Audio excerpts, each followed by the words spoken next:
The leaders of France, Britain, Germany and Poland agreed on Saturday to call on Russia to accept a 30-day unconditional ceasefire starting on Monday, Kyiv have said. The proposal came after the four leaders, part of an alliance Britain and France call the Coalition of the Willing, met President Volodymyr Zelenskyy in the Ukrainian capital Kyiv. French President Emmanuel Macron has warned that Russia would face massive coordinated European and US sanctions if it broke a 30-day ceasefire in Ukraine proposed by Kyiv's Western allies. This sentiment was earlier echoed by European Commission President Ursula von der Leyen. She had said on social media platform X that a ceasefire in Ukraine must be implemented without preconditions and warned that Moscow would face more sanctions if it breached it. Macron has also said that the United States has committed to monitor a 30-day ceasefire in Ukraine proposed by Kyiv's European allies, and that the truce would pave the way for immediate work and negotiations on parties involved to build a robust and lasting peace. This came after the Ukrainian President Volodymyr Zelenskyy and the leaders of France, Britain, Germany and Poland reportedly held phone talks with US President Donald Trump after their meeting in Kyiv. UK Prime Minister Keir Starmer has also said that there was absolute unity between Kyiv's allies for the proposed 30-day ceasefire with Russia.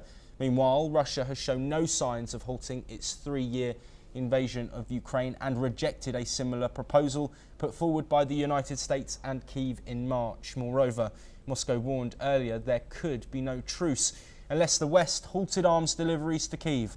Let's take a look at what the EU leaders have said. Und deshalb möchte ich Ihnen gerne sagen, dass wir heute mit unserer Präsenz hier ein sehr klares und sehr deutliches Signal geben.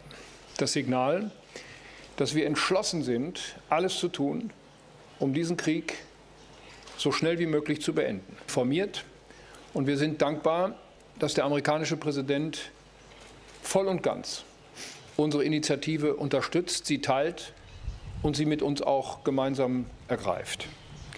Wir arbeiten gemeinsam darauf hin, dass Russland sich endlich auf einen längeren Waffenstillstand einlässt, statt immer wieder neue Vorbedingungen zu stellen.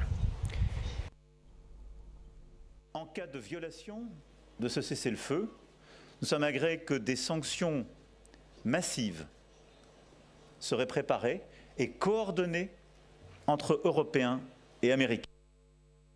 Condition préalable à ce cessez-le-feu, ni de la part des Ukrainiens ni de la part des Russes, qui a vocation à durer 30 jours, sur terre, dans les airs et en mer, avec une surveillance assurée principalement par les États-Unis d'Amérique et auxquels tous les Européens qui y sont prêts contribueront.